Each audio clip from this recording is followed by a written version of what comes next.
May question dito si Ma'am Shikisme. Hello po, Mami Chris. Sa amin kasi di daw po sila nagbibigay ng permit sa online business. Paano po kaya to?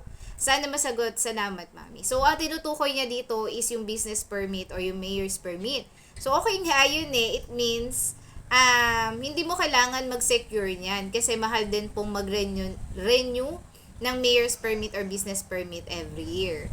So, yaan, hindi mo na kailangan kumuha. Sa BIR naman, hindi na rin din po ito hinahanap or hindi ito kasama sa requirements pag magpaparegister ka ng iyong business sa BIR. So, ayan, proceed ka na. Ang kailangan mo lang dalhin is yung iyong 1901 na registration form and DTI certificate at copy ng iyong ID.